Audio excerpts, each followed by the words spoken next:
Imagina lo siguiente. Tomas un avión desde Miami y en menos de 2 horas aterrizas en Haití. Lo que ves es pobreza extrema, infraestructuras deterioradas, salarios de miseria y un futuro incierto para la mayoría. Vuelves a despegar, viajas otras 2 horas y caes en Suiza, un país sin mar, con montañas nevadas, pero con trenes puntuales al segundo, hospitales de primer nivel y un ingreso per cápita que está entre los más altos del planeta. Y aquí surge la pregunta inevitable. ¿Por qué, si los seres humanos tienen las mismas capacidades biológicas, existen países ricos y países pobres? ¿Es una cuestión de suerte, de historia, de instituciones, de cultura o de todo a la vez? Este enigma ha obsesionado a economistas, historiadores y políticos durante siglos. No es un tema menor. Entender por qué algunos países prosperan mientras otros se hunden en la miseria puede ser la clave para resolver uno de los problemas más urgentes de la humanidad. Pero ojo, la respuesta no es tan simple como decir los pobres son flojos o los ricos son más inteligentes. Eso es falso y peligroso. La verdadera explicación es más compleja y, precisamente por eso, más fascinante. Aquí empieza nuestro viaje. Durante mucho tiempo, la teoría más extendida fue la geográfica. Jared Diamond, en su famoso libro Armas, Gérmenes y Acero, sostuvo que las diferencias entre países tienen su raíz en factores ambientales: disponibilidad de animales domesticables, cultivos de alto rendimiento, acceso a mares navegables y rutas comerciales. Bajo esta lógica, regiones como Eurasia tuvieron ventaja histórica porque podían cultivar trigo, criar caballos y comerciar con relativa facilidad. Mientras tanto, África Central, con selvas densas, enfermedades tropicales y suelos menos fértiles, quedó rezagada. La geografía importa, sí. Tener salida al mar facilita comerciar, vivir en un clima templado reduce enfermedades, contar con ríos navegables multiplica la productividad. Pero esta teoría, aunque poderosa, no lo explica todo. Si fuera así, Nigeria, con enormes reservas de petróleo, debería ser tan próspera como Noruega. Y no lo es. Otro enfoque fue el de la cultura. El sociólogo Max Weber, en La ética protestante y el espíritu del capitalismo, propuso que ciertas religiones y valores favorecieron el desarrollo económico. Según él, el protestantismo promovía el trabajo duro, el ahorro y la disciplina, lo cual habría impulsado el capitalismo en el norte de Europa. Esta idea influyó mucho en su tiempo, pero también tiene límites. Hoy vemos países católicos como Irlanda o Italia muy desarrollados y países protestantes como Zambia profundamente pobres. Entonces, la religión por sí sola no basta para explicar la diferencia. Más tarde, los historiadores empezaron a mirar hacia la colonización. Y aquí encontramos pistas decisivas. Las potencias europeas, al expandirse por África, América y Asia, establecieron distintos tipos de colonias. En lugares como Estados Unidos, Canadá o Australia, con climas similares a Europa, los colonizadores se asentaron, llevaron familias y construyeron instituciones relativamente inclusivas. En cambio, en lugares como el Congo o Perú, donde el objetivo era extraer oro, plata o caucho, se instauraron sistemas extractivos. Pocos ganaban mucho, la mayoría sufría explotación y la desigualdad quedaba estructurada. Ese legado todavía pesa. Pero incluso la colonización no explica por qué dos países vecinos, con historias similares, pueden acabar en polos opuestos. Basta mirar Corea del Sur y Corea del Norte. Hasta 1945 eran una sola nación, con el mismo idioma, la misma cultura y la misma geografía. Tras la división, el norte adoptó un régimen comunista cerrado y represivo, mientras el sur optó por instituciones que, con sus defectos, fueron más abiertas a la innovación, la inversión y el comercio. Hoy, el sur es una potencia tecnológica y el norte vive en la miseria. Aquí entra en juego la clave que muchos consideran definitiva: las instituciones. Autores como Daron Acemoglu y James Robinson, en Por qué fracasan los países, argumentan que lo que realmente determina la riqueza de una nación son sus reglas del juego. Si las instituciones son inclusivas, es decir, permiten que la mayoría participe en la economía, protegen la propiedad privada y limitan los abusos de poder, entonces hay progreso. Si son extractivas, concentrando el poder y la riqueza en manos de unos pocos, entonces hay estancamiento o pobreza. Pensemos en América Latina. Durante la colonia, las instituciones estaban diseñadas para extraer recursos y enviarlos a España o Portugal. Aunque la independencia llegó en el siglo XIX, muchas de esas estructuras de desigualdad se mantuvieron: élites poderosas, sistemas políticos frágiles, corrupción. Resultado: países con recursos inmensos pero sociedades divididas. Por el contrario, lugares como Japón, devastado tras la Segunda Guerra Mundial, lograron reinventarse porque sus instituciones apostaron por la educación, la tecnología y la disciplina colectiva. En pocas décadas pasaron de la ruina a ser una potencia mundial. Todo esto nos lleva a una conclusión parcial: no hay una sola causa. La geografía, la cultura, la historia colonial y, sobre todo, las instituciones se entrelazan para explicar por qué unos países son ricos y otros pobres. Pero ojo, el enigma no está cerrado. Porque si fuera solo cuestión de historia o geografía, nada cambiaría. Sin embargo, hay países que han roto el destino marcado. Singapur, que en 1965 era un puerto pobre y lleno de problemas étnicos, hoy es uno de los lugares más ricos y seguros del planeta. ¿Cómo lo logró? Eso lo veremos más adelante. Por ahora, quédate con esta idea: la desigualdad entre naciones no es natural ni inevitable. Es el resultado de decisiones humanas, de modelos políticos, de la manera en que se organizan las sociedades. Y si fue creada por personas, también puede ser cambiada por personas. Este es el misterio que vamos a desentrañar en los próximos capítulos. ¿Quieres saber por qué tener petróleo puede ser una maldición? ¿O cómo un país puede tenerlo todo para ser rico y seguir siendo pobre? ¿O qué papel jugarán la inteligencia artificial y la globalización en la próxima ola de desigualdad? Entonces, sigue leyendo. El viaje apenas empieza. Cierra los ojos un momento e imagina un mapa del mundo. Ahora piensa: ¿qué país tiene más petróleo, Nigeria o Noruega? La respuesta es Nigeria, pero el resultado económico es exactamente el opuesto. Noruega es uno de los países más prósperos, mientras Nigeria arrastra pobreza, corrupción y conflictos. ¿Cómo es posible que el mismo recurso que llena de riqueza a un país condene a otro al estancamiento? Aquí empieza la paradoja de la geografía y los recursos naturales.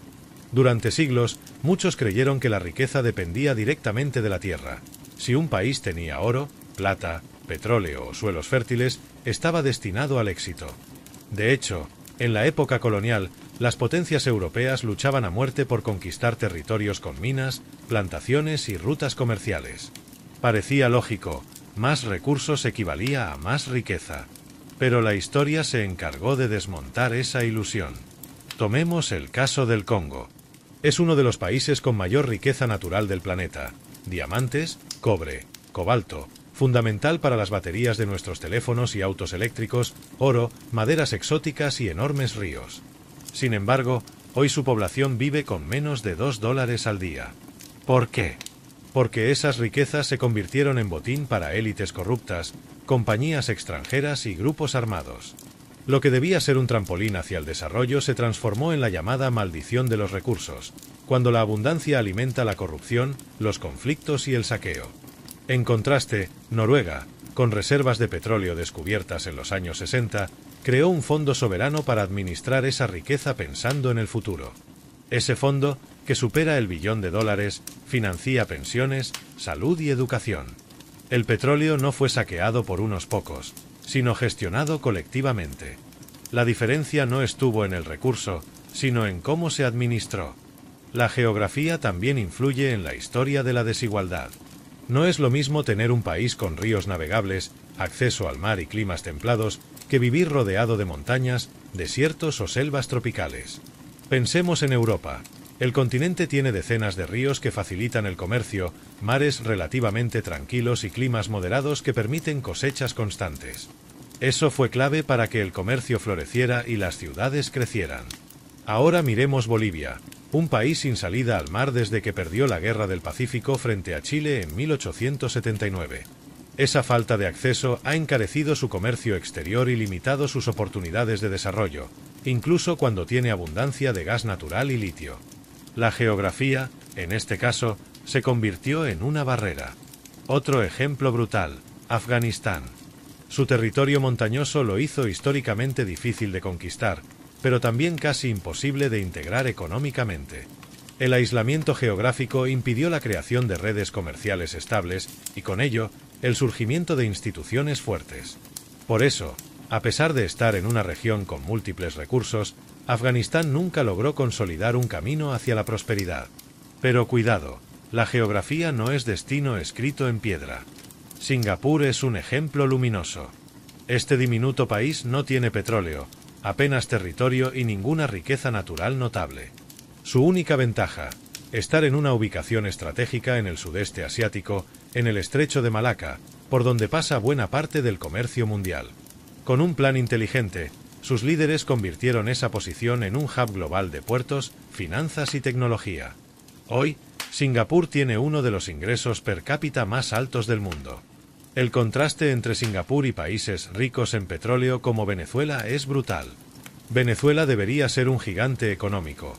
Tiene una de las mayores reservas probadas de crudo del planeta. Sin embargo, el mal manejo, la corrupción y la dependencia excesiva de ese recurso llevaron a la hiperinflación, la fuga masiva de ciudadanos y una crisis humanitaria. El petróleo, en vez de ser la palanca hacia el desarrollo, se volvió un ancla que arrastró al país. Esto nos lleva a un concepto clave, la diversificación. Los países que basan toda su economía en un recurso suelen caer en el síndrome holandés. Este fenómeno apareció en Holanda en los años 60, cuando el descubrimiento de gas natural hizo que la moneda se fortaleciera tanto que otras industrias, como la manufactura, perdieron competitividad. El resultado, la abundancia de un recurso debilitó la economía en su conjunto. Arabia Saudita, por ejemplo, lo sabe bien. Por eso en los últimos años impulsa proyectos como Vision 2030 para diversificar su economía más allá del petróleo. La historia muestra, además, que las naciones que lograron aprovechar sus recursos lo hicieron porque ya tenían instituciones sólidas. Canadá, Australia y Noruega usaron sus riquezas para invertir en salud, educación e infraestructura. En cambio, países como Angola o Nigeria, con recursos inmensos, sufren guerras internas, corrupción y dependencia casi total de la exportación de materias primas. La geografía también influyó en otro aspecto crucial, las enfermedades. En África tropical, la malaria y otras infecciones limitaron durante siglos la productividad, redujeron la esperanza de vida y dificultaron el crecimiento de las ciudades. Mientras tanto, en Europa y Asia templada, las enfermedades eran diferentes y permitieron mayor acumulación de capital humano. Esta desigualdad biológica y climática marcó el desarrollo de regiones enteras. Sin embargo, reducirlo todo a la geografía sería caer en determinismo. Japón es un país montañoso, con pocos recursos naturales y expuesto a desastres naturales constantes, terremotos, tsunamis, tifones. Aún así, se convirtió en potencia tecnológica mundial. Lo logró porque apostó por la educación, la organización social y la innovación. Entonces, ¿qué conclusión nos deja este capítulo? Que la geografía y los recursos naturales importan, pero no son el destino. Pueden ser trampolines o trampas. La abundancia puede hundir o salvar a un país, según cómo se administre. Y las limitaciones geográficas pueden superarse con instituciones sólidas, visión estratégica y apertura al comercio. El verdadero misterio no está en la naturaleza, sino en cómo las sociedades deciden organizarse para aprovecharla o desperdiciarla. La geografía pone el tablero, pero los jugadores son los que deciden cómo mover las piezas. En el siguiente capítulo vamos a ver cómo la historia colonial definió de manera brutal las reglas de juego. Porque no es lo mismo haber sido colonia de asentamiento que de explotación. No es lo mismo Canadá que el Congo, ni Australia que Haití. Y ahí encontraremos otra pieza fundamental de este rompecabezas, el legado del colonialismo. Para entender por qué hoy el mundo está dividido entre países ricos y países pobres, hay que mirar atrás. No solo unas décadas, sino siglos. Porque la historia no pasa en vano, deja huellas profundas, cicatrices que aún condicionan a naciones enteras. Y pocas fuerzas históricas han sido tan determinantes como el colonialismo. Imagina dos barcos europeos del siglo XVI. Uno se dirige hacia Norteamérica, cargado de familias, herramientas y semillas. El otro navega hacia el Congo, con soldados y cadenas. Ambos llevan la bandera de la expansión europea, pero los destinos de las tierras que pisan serán radicalmente diferentes. En el primer caso, se crearán colonias de asentamiento con instituciones relativamente inclusivas.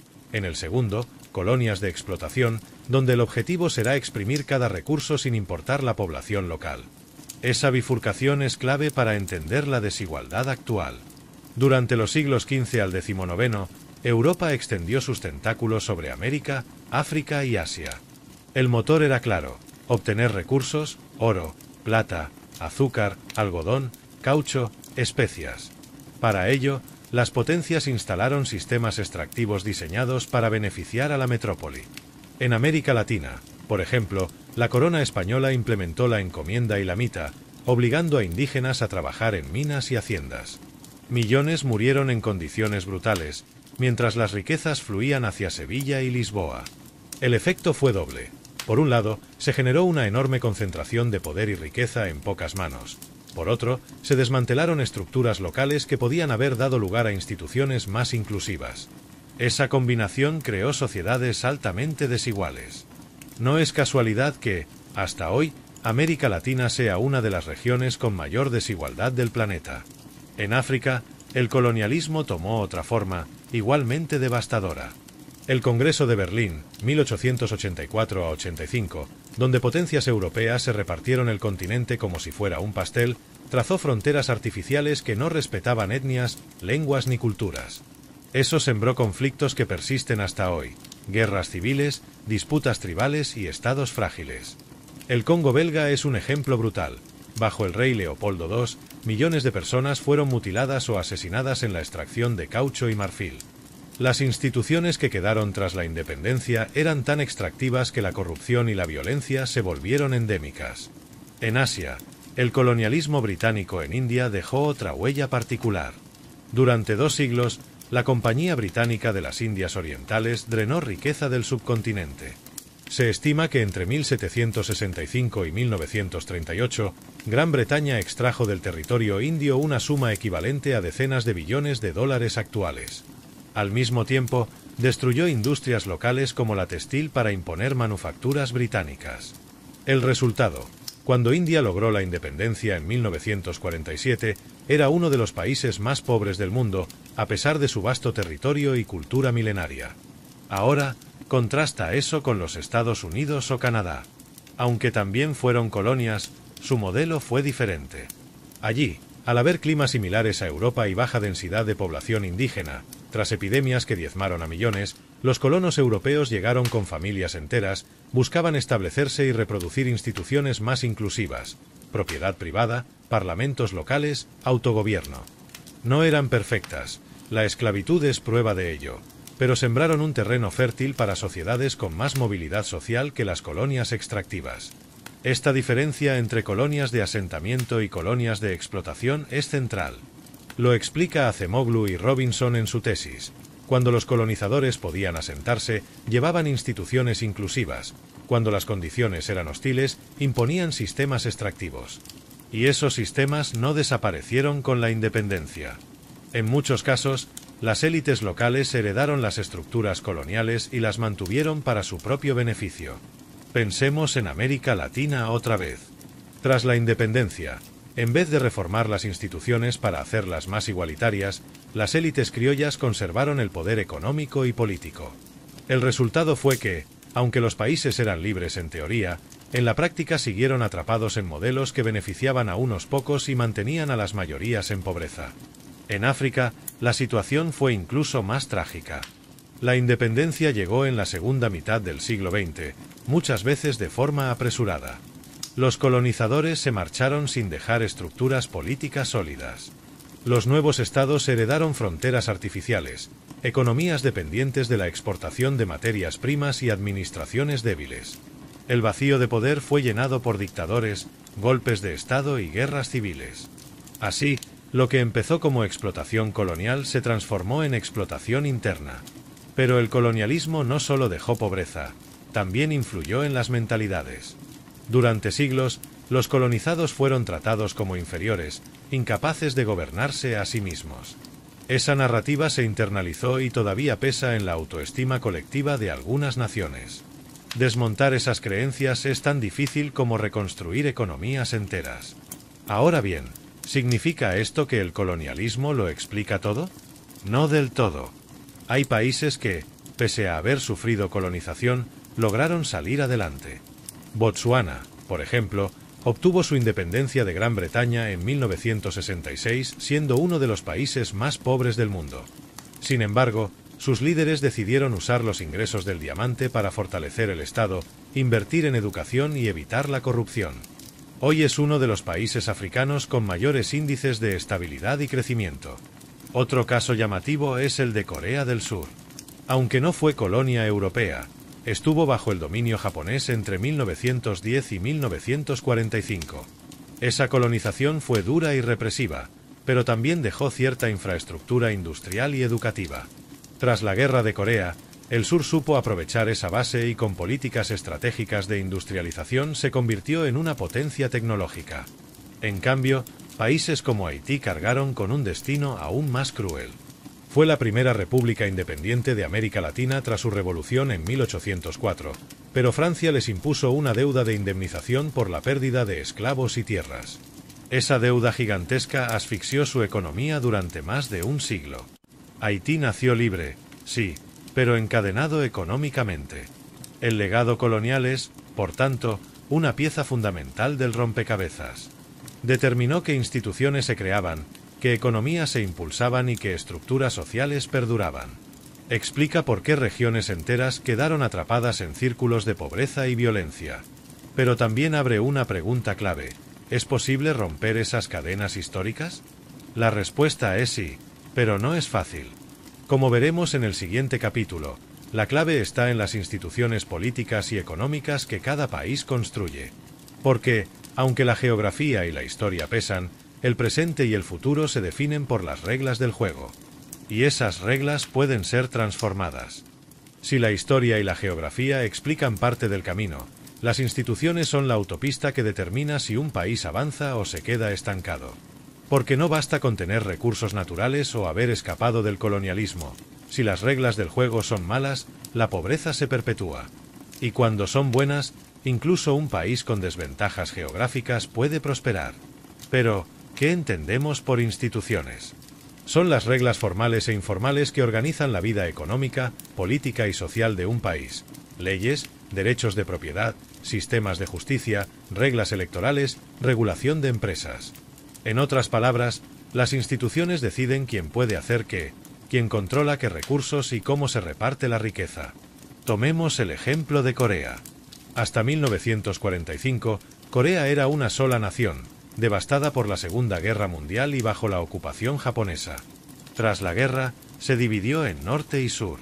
Corea del Norte adoptó un régimen comunista cerrado, con instituciones extractivas, el poder concentrado en un solo partido, propiedades colectivas, ausencia de derechos individuales y persecución de la iniciativa privada. Resultado: décadas de aislamiento, miseria generalizada y hambrunas. En cambio, Corea del Sur construyó instituciones más inclusivas, aunque imperfectas, promovió la propiedad privada, fomentó la inversión extranjera, implementó reformas agrarias y estableció reglas que permitieron a la mayoría de la población participar en la economía. Hoy, Corea del Sur es una potencia tecnológica y exportadora, mientras el norte sigue atrapado en la pobreza extrema. Otro ejemplo emblemático es Botsuana, en África. Tras su independencia en 1966, Botsuana era uno de los países más pobres del planeta, con escasa infraestructura y dependencia de la agricultura de subsistencia. Sin embargo, sus líderes construyeron instituciones sólidas, políticas transparentes, respeto a la propiedad, inversión en educación y salud y manejo prudente de sus diamantes.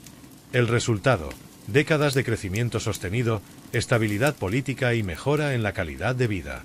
La lección es clara: instituciones inclusivas generan riqueza, extractivas generan pobreza. Esto explica por qué Venezuela y Noruega tienen petróleo, pero resultados radicalmente opuestos. En Venezuela, el recurso fue manejado por una élite concentrada en el poder, con corrupción rampante, control absoluto del Estado y poca participación ciudadana. En Noruega, el petróleo se administró colectivamente, con transparencia y planificación a largo plazo. Las instituciones también determinan la confianza social y la cooperación. Países donde los ciudadanos confían en que las reglas se aplican de manera justa tienden a invertir más, innovar y crear empresas. En contraste, En estados con corrupción generalizada, la gente evita emprender, se evade impuestos y la economía informal domina. Por eso, la desigualdad se perpetúa, la pobreza genera desconfianza y la desconfianza refuerza la pobreza. Un caso sorprendente es Chile. Entre 1973 y 1990 vivió una dictadura militar con instituciones altamente extractivas, represión política, control estatal, violaciones de derechos humanos. Sin embargo, se implementaron reformas económicas de mercado que, tras el retorno a la democracia, se combinaron con instituciones inclusivas, educación, apertura al comercio, fortalecimiento del sistema judicial. Hoy Chile es uno de los países más ricos de América Latina, aunque persisten desafíos sociales. La estabilidad institucional es otro factor crítico. Países con golpes de Estado frecuentes, guerras civiles o cambios arbitrarios en la ley no pueden generar crecimiento sostenido. Es lo que ha sufrido gran parte de África y América Latina. Ciclos de crisis políticas que destruyen la inversión y mantienen la pobreza. Pero construir instituciones no es automático. Requiere liderazgo, visión estratégica y paciencia. No se trata solo de crear leyes en papel, sino de asegurar que se cumplan y que beneficien a la mayoría. Es un proceso que puede tardar décadas, como demuestran Japón tras la Segunda Guerra Mundial o Singapur después de su independencia en 1965. Además, las instituciones deben adaptarse a los tiempos. La economía global cambia rápido. La tecnología, el comercio y la educación marcan diferencias de forma inmediata. Países con instituciones rígidas y corruptas quedan rezagados, mientras los flexibles y transparentes aprovechan las oportunidades. Otro elemento decisivo es la igualdad de oportunidades. Cuando las instituciones garantizan que todos puedan acceder a educación, salud y empleo, la economía crece más rápido. Esto no significa que todos se vuelvan ricos, sino que la sociedad aprovecha mejor el talento disponible. Por eso, Corea del Sur invirtió masivamente en educación tras la guerra y hoy produce ingenieros y científicos de clase mundial. Por el contrario, en sociedades donde solo una élite controla las oportunidades, el desarrollo se estanca. Nigeria es un ejemplo, con grandes recursos petroleros, pero instituciones que favorecen a unos pocos y limitan la movilidad social, la pobreza sigue siendo alta para la mayoría. La historia reciente también muestra que las instituciones pueden cambiar rápidamente cuando hay voluntad política. China, por ejemplo, transformó sus instituciones económicas a partir de 1978, permitiendo mercado controlado y apertura al comercio exterior, mientras mantenía control político. Resultado: millones de personas salieron de la pobreza en pocas décadas. En resumen, la riqueza de un país no depende únicamente de geografía, historia o recursos naturales. Depende de quién controla el poder y cómo se organizan las reglas del juego. Instituciones inclusivas crean prosperidad, extractivas perpetúan pobreza. En el próximo capítulo abordaremos otro factor crucial: la cultura, la educación y la confianza social. Porque incluso con instituciones sólidas, sin valores compartidos, educación de calidad y cooperación, un país puede estancarse. Veremos cómo Japón, Alemania y países nórdicos construyeron sociedades prósperas combinando reglas justas con hábitos culturales que fomentan la productividad y la innovación. Si la geografía pone el tablero y las instituciones dictan las reglas del juego, la cultura y la educación son las piezas que determinan cómo se juega. Porque un país puede tener recursos, buenas leyes y estabilidad, pero si su población carece de formación, hábitos de trabajo o confianza mutua, la prosperidad será limitada. Tomemos el ejemplo de Japón. Tras la Segunda Guerra Mundial, el país estaba arrasado. Ciudades destruidas, economía colapsada, hambre generalizada. Sin embargo, Japón tenía una ventaja invisible: su cultura. Valores como la disciplina, la cooperación, la ética del trabajo y el respeto por la educación se combinaron con instituciones que promovían el desarrollo. Resultado: en pocas décadas, Japón pasó de ruinas a ser una de las principales potencias tecnológicas y económicas del mundo. La educación es una de las herramientas más poderosas para romper el ciclo de la pobreza. Corea del Sur es el ejemplo más contundente. Después de la guerra, la mayoría de la población era pobre y semialfabeta. El gobierno apostó por escuelas de calidad, universidades técnicas y formación de ingenieros. Hoy, Corea del Sur lidera en electrónica, tecnología y exportaciones industriales, demostrando que la inversión en capital humano es una palanca directa hacia la riqueza. Pero no se trata solo de alfabetización. La educación debe formar habilidades útiles, pensamiento crítico y capacidad de innovación. Singapur invirtió en esto desde los años 60. Programas de becas internacionales, formación técnica avanzada, incentivos a la investigación.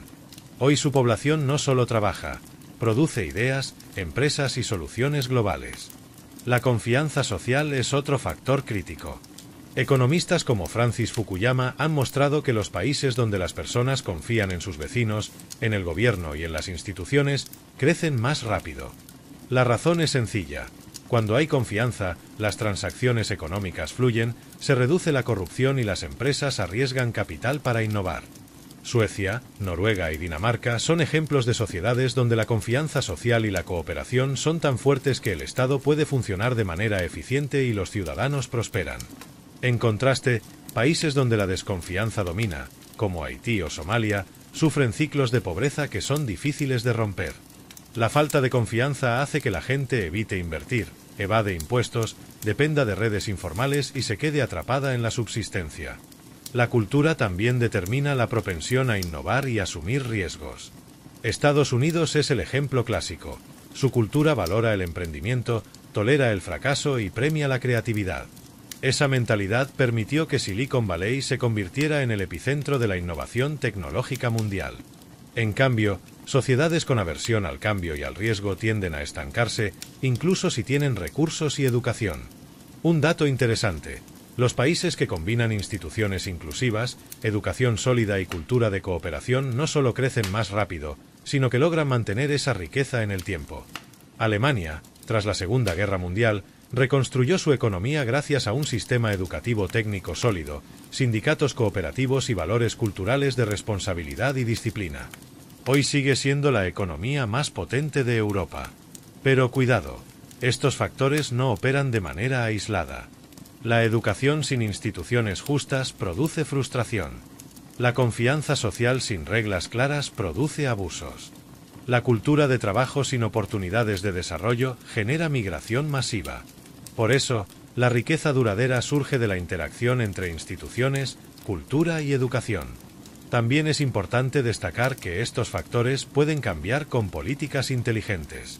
Por ejemplo, países latinoamericanos que invierten en educación y fomentan la inclusión social, como Uruguay o Costa Rica, muestran cómo incluso regiones históricamente desiguales pueden mejorar sus indicadores de riqueza y desarrollo humano.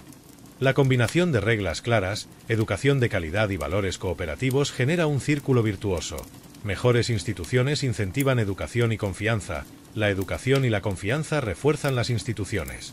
La inversión en capital humano es además la mejor defensa contra la dependencia de recursos naturales. Un país que solo depende de petróleo o minerales queda a merced de los precios internacionales. En cambio, un país con población educada y capacitada puede adaptarse a cambios globales, innovar, exportar tecnología y mantener crecimiento incluso en condiciones adversas. Por último, la cultura y la educación influyen en la igualdad de oportunidades. En países donde la educación es accesible para todos, los talentos emergen sin importar origen social o económico. Esto maximiza la productividad y permite que un país aproveche todo su potencial humano. Por eso, Finlandia y los países nórdicos invierten masivamente en educación gratuita, equitativa y de alta calidad. Los resultados se reflejan en sociedades más ricas, cohesionadas y estables. En resumen, la riqueza no es solo cuestión de recursos, historia o instituciones. La educación, la cultura de trabajo, la innovación y la confianza social son catalizadores que permiten que un país transforme ventajas en prosperidad y desventajas en oportunidades. En el próximo capítulo final, abordaremos cómo la globalización, la tecnología y los cambios del siglo XXI están moldeando la brecha entre países ricos y pobres y que pueden aprender los países en desarrollo para aspirar a la riqueza sostenible. Porque la historia sigue escribiéndose y el futuro todavía no está decidido. Si hasta ahora hemos visto cómo geografía, historia, instituciones, cultura y educación determinan la riqueza de los países, el siglo XXI agrega un nuevo factor que está redefiniendo todo: la globalización y la tecnología. La economía ya no se limita al territorio. Las decisiones, innovaciones y mercados globales moldean el destino de naciones enteras. Y aquí surge la pregunta: ¿pueden los países pobres usar estas herramientas para alcanzar la riqueza o están condenados a quedarse atrás? La globalización significa, entre otras cosas, libre flujo de bienes, capital, información y personas. Países que se integran a esta red pueden acceder a mercados mucho más grandes que el suyo propio. Un ejemplo claro es Vietnam. Durante décadas estuvo aislado y devastado por la guerra.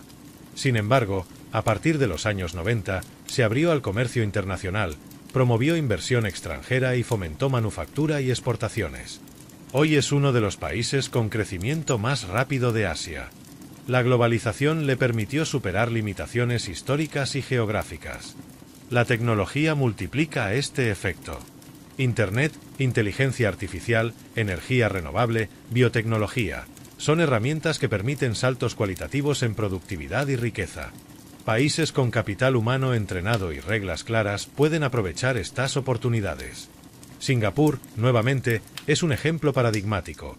Con escasos recursos naturales, pero con educación avanzada y visión estratégica, se convirtió en líder en fintech, logística y biomedicina. Sin embargo, la globalización también amplifica desigualdades. Países con instituciones débiles y educación insuficiente corren el riesgo de ser simples proveedores de materias primas o mano de obra barata, sin capturar valor agregado. África subsahariana, por ejemplo, exporta grandes cantidades de minerales y petróleo, pero gran parte de la riqueza se fuga hacia corporaciones extranjeras. Esto demuestra que la apertura global por sí sola no garantiza prosperidad. Se necesita preparación, instituciones y capital humano. La historia reciente también muestra que los países ricos siguen innovando y manteniendo ventajas que refuerzan su posición. Estados Unidos y Alemania lideran en tecnología avanzada, propiedad intelectual y exportación de servicios de alto valor. Esa ventaja tecnológica se traduce en ingresos, influencia y capacidad para dictar las reglas del comercio global. Por eso, la brecha entre países ricos y pobres no solo es histórica, también es tecnológica y educativa. Pero hay ejemplos de cómo países en desarrollo pueden romper este patrón. Corea del Sur, devastada tras la guerra, aprovechó la globalización y la tecnología para industrializarse rápidamente. Exportaciones de electrónica, automóviles y software. China transformó su economía en décadas mediante manufactura, inversión extranjera y desarrollo tecnológico.